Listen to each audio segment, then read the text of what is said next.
मुझे महाराज कंस ने भेजा है। राजा कंस यज्ञ कार्य कर रहे हैं, इसलिए आपके दोनों पुत्रों को बुलवाया है।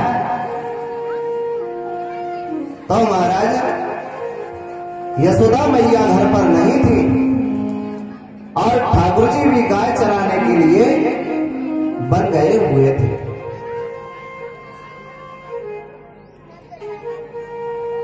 नंदराय जी कहते हैं,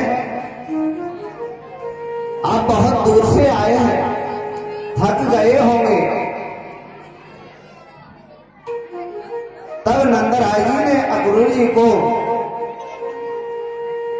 अधिक स्वागत किया। आसन अर्घ दिया, भोजन की व्यवस्था की। इतने में ही यशोदा मैया आ जाती हैं और ठाकुर जी गाय चरा के अपने घर आ जाते हैं।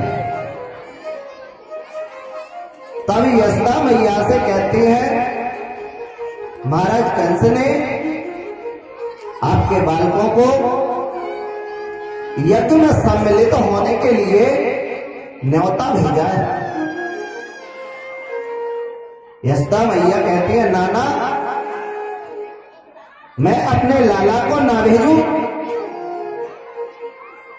महाराज कंस तो कर लेंगे अपना यज्ञ कार्य, मैं ना भेजूं? अक्रूर जी चिंतातुर हो गए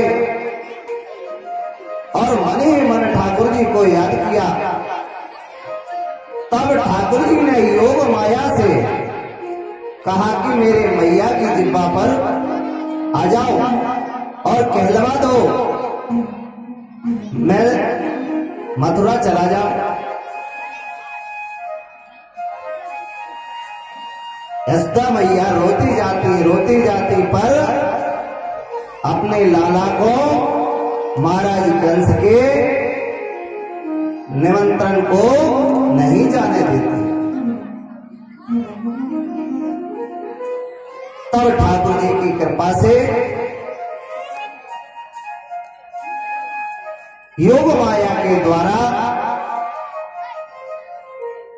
यशोदा मैया कह देती, ठीक है ले जाओ।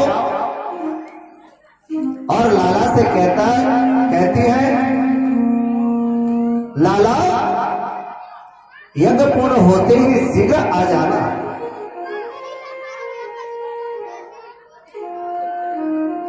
ठाकुर जी कहते हैं, ठीक है। अक्रूर जी रात्रि विश्राम करते हैं, सुबह होता है। अक्रूर जी अपने स्वर्ण रथ पर कन्हैया को और बलराम सहित मथुरा की ओर चल देते हैं। कुछ दूर जाते हैं तो वहां पर गोपियां मिलती हैं और गोपियां कहती हैं, अक्रूर जी हमारे ठाकुर जी के लिए कहां ले जा रहे हैं? गोपी ऐसी अवस्था में थी कि ठाकुर जी जा रहे हैं। महाराज जिससे प्रेम करते हैं वह आंखों से ओझल हो जाता है, अंदर से करुणा झलकती है, ऐसे कि इस तन में प्राण ही नहीं है। बार बार ठाकुर जी को रोकना चाहती है।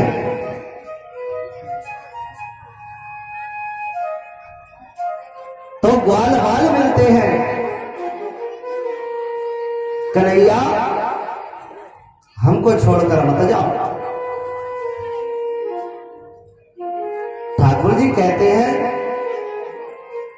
वो मेरे मामा हैं, मुझे न्योता दिया है, मुझे जाना पड़ेगा।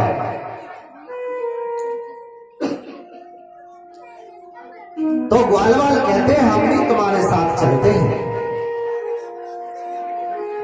ठाकुर जी ने कहा ठीक है चलो।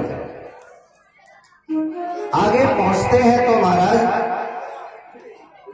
एक बड़ी गोपी मिलती है। वह गोपी इन गोपियों से 1000 गुना सुंदर थी। उसका नाम राधा था।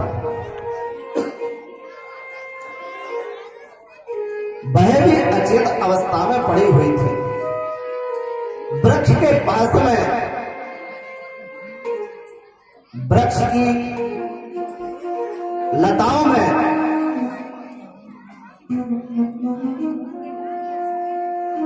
बोल रही थी, ए लता पता में अब ठाकुर जी का वास नहीं रहेगा, पता नहीं कंस क्या करेगा।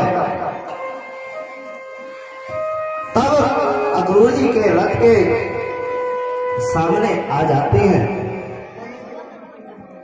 तब ठाकुर जी कहते हैं आप दुखी मत हो, चिंता तो ना हो राधे, मैं वापस लौट कर आऊंगा। तब भी वह गोपी नहीं मानती। तब अक्रूर जी समझाते हैं, गोपी नहीं मानती है। अक्रूर जी समझाते हैं और गोपी नहीं मानती है। तो गोपी अक्रूर जी से कहती है तुम्हें क्या पता ठाकुर जी के ले जाने से हमारे जो शरीर दिख रहा है वह तेजहीन हो जाएगा, वह प्राणहीन हो जाएगा, आप बदले जाओ। तब गोपी ठाकुर जी को समझाने का प्रयास कर रही है। O